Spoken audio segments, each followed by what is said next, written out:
पहलगाम में 22 अप्रैल को हुए आतंकी हमले के जिम्मेदार लश्कर-ए-तैयबा से जुड़े संगठन टीआरएफ यानी द रेजिडेंस फ्रंट को आतंकी संगठन घोषित करवाने के लिए भारत ने पूरी ताकत लगा दी है। भारत अब इस संगठन को जड़ से उखाड़ने के लिए यूएनएससी की 1267 सैंक्शंस कमेटी में नए सबूत पेश करने जा रहा है। भारत की एक टेक्निकल टीम न्यूयॉर्क गई हुई है, जहां ये टीम संयुक्त राष्ट्र में 1267 सैंक्शंस कमेटी की मॉनिटरिंग टीम और सदस्य देशों से बातचीत कर रही है। ये टीम यूएनओसीटी यानी कि United Nations office of counter terrorism और सीटीईडी यानी counter terrorism committee executive directorate से भी मुलाकात करेगी। इससे पहले पाकिस्तान ने चीन की मदद से यूएनएससी में पहलगाम हमले की निंदा वाले बयान में टीआरएफ का नाम शामिल होने से रोका था। हमारे संवाददाता उमा शंकर इस खबर पे हमारे साथ जुड़े हुए हैं। तो उमा, बताइए, भारत की जो टीम पहुंची है यूएन में, इनका किस तरह का स्केड्यूल रहने वाला है, किस किस से मुलाकात करेंगे, किस तरह से टीआरएफ को जो है आतंकी संगठन घोषित करने में मदद मिल सकती है?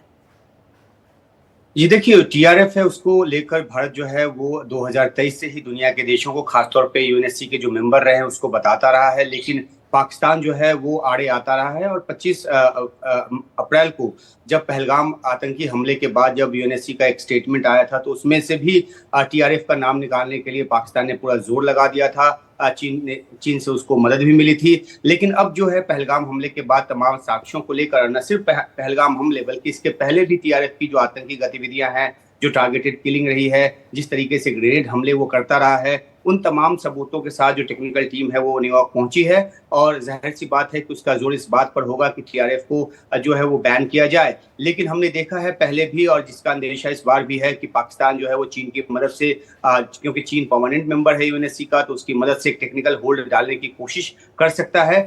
लेकिन अगर वो ऐसा करता है तो आतंकवाद के मुद्दे पर पाकिस्तान के साथ साथ एक बार फिर से चीन जो है वो भी एक्सपोज होगा। हालांकि चीन ने अपनी तरफ से आतंकवाद के खिलाफ जो भारत का समर्थन करने के लिए बयान भी जारी किया है, लेकिन वो काफी नहीं है बयान, क्योंकि उसको एक्ट के तौर पर झलकना होगा। तो अब देखना है कि जब इतनी बड़ी आतंकी कार्रवाई को अंजाम दिया टीआरएफ ने, और उसको सैंक्शन कराने के लिए, ग्लोबल टेररिस्ट घोषित करने के लिए संगठन को भारत जो कोशिश कर रहा है, उसमें पाकिस्तान के साथ साथ चीन जो है वो तो सामने नजर आएगा ही, लेकिन दुनिया के जो बाकी देश हैं वो भारत के साथ समर्थन जुटाते रहे। तो देखना है कि इस टीम की कोशिशों का नतीजा क्या निकल कर सामने आता है। जी, भारत अपनी कोशिशों में कामयाब होगा नहीं होगा ये अलग प्रश्न है उमा शंकर, और ये प्रश्न इसलिए अलग मैं कह रहा हूँ क्योंकि वहाँ पर परमानेंट मेंबर चीन है और पाकिस्तान अस्थायी सदस्य है। इनके गठजोड़ से दुनिया वाकिफ है। वो बात अलग है कि जो जुबानी सेवा होती है आतंकवाद के खिलाफ, वो लोग ये करते रहते हैं। अब मेरा सवाल ये है कि भारत का ये जो प्रयास है, क्या इसको इस तरीके से देखा जाए कि सुरक्षा परिषद में टीआरएफ को ले जाकर वो ये दिखाना चाहे कि देखिए आतंकवाद के मुद्दे पर दुनिया के किस देश का क्या रुख है जो उसके सदस्य हैं? जी बिल्कुल, देखिए, टीआरएफ तो एक संगठन है जिसको लेकर अभी भारत कोशिश कर रहा है, लेकिन भारत जो है लगातार पाकिस्तान से प्रायोजित आतंकवाद और उसके संगठनों को लेकर अंतर्राष्ट्रीय मंचों पर अपनी बात कहता रहा है।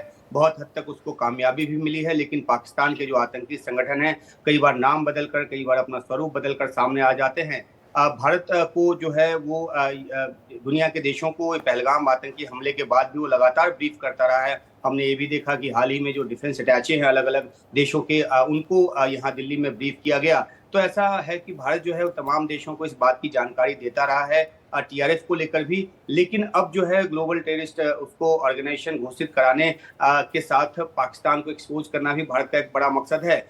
पाकिस्तान हमेशा ये कोशिश करता रहा है गलत नैरेटिव चलाने का और अपने पक्ष में दुनिया के देशों को बुनाने का। तो एक काउंटर स्टेप के तौर पे इसे देखा जा सकता है। और एक बार अगर ग्लोबल टेररिस्ट ऑर्गेनाइजेशन घोषित हो गया टीआरएफ, तो उसकी न तो सिर्फ संपत्तियां फ्रीज होंगी, उसके जो भी जो उसके सरगना है उनके आने जाने पर पाबंदी लगेगी, और कई तरह के जो स्टेप्स हैं वो उठाए जा सकेंगे।